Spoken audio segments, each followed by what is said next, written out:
Moving on to volume of a cone. I want you to talk to your neighbor about what is going to be in the formula. Okay, what automatically is going to be in the volume formula? Pi. Because why? Because it's a circle. Okay, what else needs to be in it? I heard it. Radius. Squared. What else? Height. And then we're going to divide all of that by 3. Okay? So what are the two different pieces that we need? Radius and height. What's the radius? 5, because that's the part of the circle. What's the height? 9. Start plugging it in. 45. So we have pi times the radius squared times 9. Don't forget to square your radius. So first thing I do is the exponent. What's 5 squared? 25. When I get to this point, what is my next step? 25 times 9. 25 times 9, what is it? 225. What is my next step? Multiply by pi.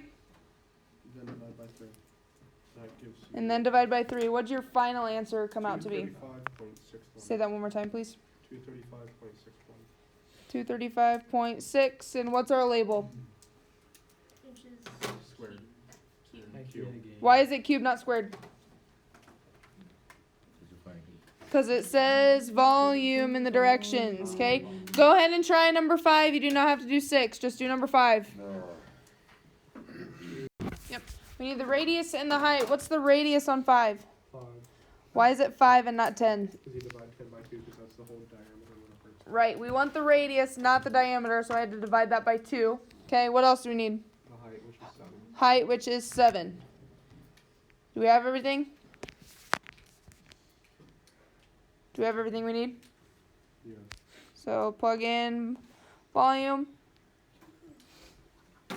What needs to happen first? 5 squared times 7. 5 squared, so we get 25 times 7.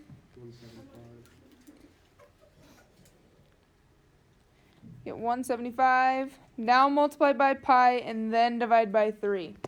183.25. Eureka. And then what is my label? Feet cubed. Feet cubed. Good. Okay, any questions on volume of a cone? Okay, again, we have a lot of formulas, so the most important thing is knowing your shapes and knowing which one to use for the formulas. Okay?